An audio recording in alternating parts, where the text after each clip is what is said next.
Hello friends, स्वागत है नए वीडियो में। आज की वीडियो में बात करेंगे बीपीएससी टीयर 4 को लेकर, यानी कि आपका जो सरकार के द्वारा याचिका जो था वो बीपीएससी आयोग को भेज दिया गया है। यानी अब बीपीएससी आयोग जल्द से जल्द नोटिफिकेशन आपका जारी करेगा। टोटल वैकेंसी की बात करते हैं तो 30,000 प्लस वैकेंसी यहाँ पे आपको देखने को मिलेगी।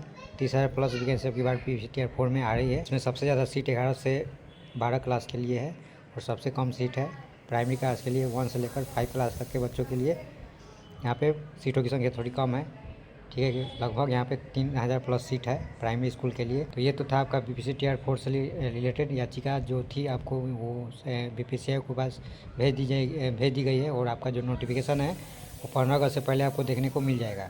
उससे पहले कि आवेदन में लगने वाले आवश्यक दस्तावेज आपको क्या क्या जुटा लेना आवश्यक है वो हम आपको बताने जा रहे हैं।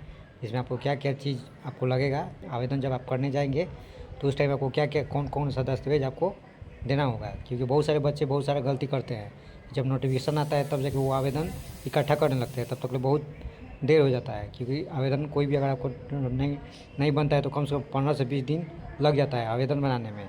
जैसे आप ईडब्ल्यूएस है, चाहे क्रीमी लेयर का कोई भी सर्टिफिकेट बनाते हैं, कम से कम 15 दिन लग जाता है। प्रमाण पत्र होता है या फिर आवासीय प्रमाण पत्र होता है तो कम से कम आपको 15 दिन लग जाता है। तो उससे पहले आप लोग नोटिफिकेशन पहले वही बोलेंगे कि नोटिफिकेशन आने से पहले आप लोग ये सब सारे दस्तावेज को इकट्ठा करके रख लें। और जब आपका नोटिफिकेशन आएगा, फॉर्म का डेट आएगा, तो आप आसानी से फॉर्म को भर सकते हैं। क्योंकि आपकी बार सीटों की संख्या भी बहुत ज़्यादा है। ऐसा ना हो कि आपका जो फॉर्म है वो छूट जाए किसी दस्तावेज को लेकर। तो इससे पहले सभी लोग आप लोग सतर्क हो जाए और सभी जितना भी आवश्यक दस्तावेज है जो हम ये बताने जा रहे हैं सभी लोग अपने पास इकट्ठा कर लें। देखिए, सबसे पहले बात करते हैं, आपको 10वीं का अंक पत्र होना चाहिए, यानी कि मार्कशीट होना चाहिए।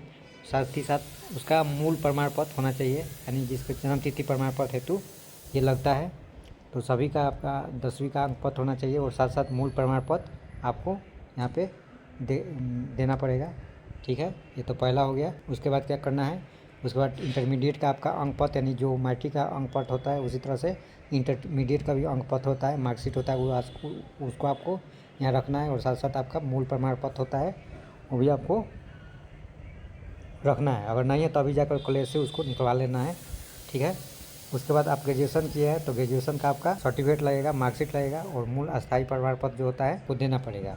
और साथ ही साथ आप पोस्ट ग्रेजुएट किए हैं, ग्रेजुएशन किए हैं और आपका पेपर 2 के लिए अभ्यर्थी हैं, आप पेपर 2 में आप एग्ज़ाम देने जा रहे हैं, तो उसके लिए आपको पोस्ट ग्रेजुएशन के लिए अंक पत्र लगेगा और साथ ही साथ मूल और अस्थायी प्रमाण पत्र आपको यहाँ पे रख लेना है बनाकर। और आगे हम बात करते हैं, आगे देखिए क्या है। उसके बाद आपका बीएड किए हैं या फिर आप डीएलएड किए हैं तो आपका वहाँ का मार्कशीट होना चाहिए और आपका मूल अस्थायी प्रमाण पत्र आपको होना ही चाहिए। और उसके बाद आप सीटेट किए हैं या फिर एस्टेट किए हैं, और सीटेट किए हैं यानी कि जो आपका सेंट्रल से टेट किए हैं या फिर स्टेट से टेट किए हैं तो उसका भी यहाँ पे आपका मार्कशीट आपको देना पड़ेगा और साथ ही साथ आपका प्रमाण पत्र यहाँ पे आपको रखना पड़ेगा। ये सारे डॉक्यूमेंट आपको अपने पास रखना है। और आप बीसी और ईबीसी के अभ्यर्थी हैं तो आपको क्रीमी लेयर रहित प्रमाण पत्र आपको बनाकर रख लेना है। नोटिफिकेशन आने से पहले आपका यहाँ पे बीसी और बीसी का जो आपका प्रमाण पत्र है वो आपको बन जाएगा। 10-15 दिन लगता है, आप आसानी से ऑनलाइन कर दीजिएगा, आपका यहाँ पे बन के रेडी हो जाएगा, ठीक है। 12 से 13 दिन में आपका जो है, कितना भी लेट होता है तो 15 दिन से पहले बनकर आपका तैयार हो जाता है, ठीक है। उसके बाद आपका जाति प्रमाण पत्र भी होता है।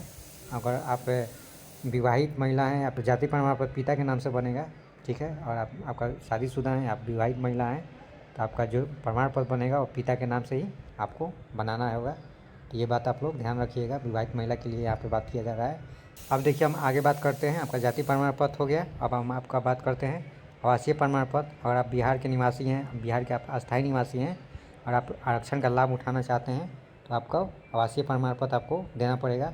उसके लिए भी आपका ये आवासीय प्रमाण पत्र बनता है। तो आप लोग वहाँ से आप लोग यहाँ पे आवासीय प्रमाण पत्र बना सकते हैं। आवासीय प्रमाण पत्र भी 15 दिन में बनकर रेडी हो जाता है। 2026 का ही आवासीय प्रमाण पत्र बनना चाहिए। या फिर जाति प्रमाण पत्र है आप 2000, ऐसे तो जाति प्रमाण पत्र जो होता है वो पुराना भी चल जाता है, लेकिन आप लोग चाहते हैं तो नया भी अभी आपका समय है, बना सकते हैं, ठीक है। कर लेते हैं एक बार, यहाँ पे देख लीजिए। बीसी और ईबीसी के लिए आपका 1 साल का अंदर का आपका सर्टिफिकेट यहाँ पे होना चाहिए। और आप बीसी और ईबीसी का बना रहे हैं या फिर ईडब्ल्यूएस, और आप ईडब्ल्यूएस लगा रहे हैं, आरक्षण का लाभ उठाना चाहते हैं और ईडब्ल्यूएस आप बनाना चाहते हैं तो आप लोग 15 दिन के अंदर बन जाता है ईडब्ल्यूएस या फिर बीसी ईबीसी। अब यहाँ देखिए बात करते हैं, आवासीय तो हो गया, आपका एक आधार कार्ड होना चाहिए उसका हाल ही का पासपोर्ट साइज़ का फ़ोटो यानी 3 महीने पहले का फ़ोटो आपके पास होना चाहिए। अगर नहीं है तो अभी आप लोग खिंचवा के रख सकते हैं। पासपोर्ट साइज़ का फ़ोटो होना चाहिए और उम्मीदवार का हस्ताक्षर स्कैन किया हुआ। और अगर आप दिव्यांग हैं, कोटि के हैं, तो आपका यहाँ पे प्रमाण पत्र देना होगा। दिव्यांगता का प्रमाण पत्र लगता है, वो आपको अगर है आपके पास तो आप लोग दे सकते हैं। अगर नहीं है तो आप लोग जाके ब्लॉक में बनता है, आप लोग वहाँ से जाकर बनवा सकते हैं। ये सारे इम्पोर्टेंट जो चीज़ें हैं हमने बताई है, ये आपको जुटा कर रख लेना है। ये सारी चीज़ें आपका जो आवश्यक डॉक्यूमेंट है, ये आपको हर हाल में आपको यहाँ पे देना पड़ेगा। इसके बिना काम नहीं चलेगा। जितने भी जो हमने आवश्यक दस्तावेज बताए, डॉक्यूमेंट बताए, वो आपको यहाँ पे रख लेना है, ठीक है। और किसी प्रकार की दिक्कत आ रही है तो कमेंट में पूछिए, हम उसका जवाब भी देंगे, ठीक है। कमेंट कीजिए, लिखिए, हम उसका एक अलग से वीडियो बना देंगे। और कोई किसी प्रकार का दिक्कत हो रहा है, ये वीडियो कैसा लगा? ये वीडियो अच्छा लगा तो लाइक, शेयर और सब्सक्राइब कीजिएगा। बीपीएससी टियर 4 से रिलेटेड जितने भी जानकारी है हमारे चैनल पर मिलते रहेगा और भी आगे मिलते रहेगा। हमारे चैनल को लाइक, शेयर और सब्सक्राइब जरूर कीजिए। फिर मिलते हैं एक नए वीडियो के साथ। तब तक के लिए बहुत बहुत धन्यवाद।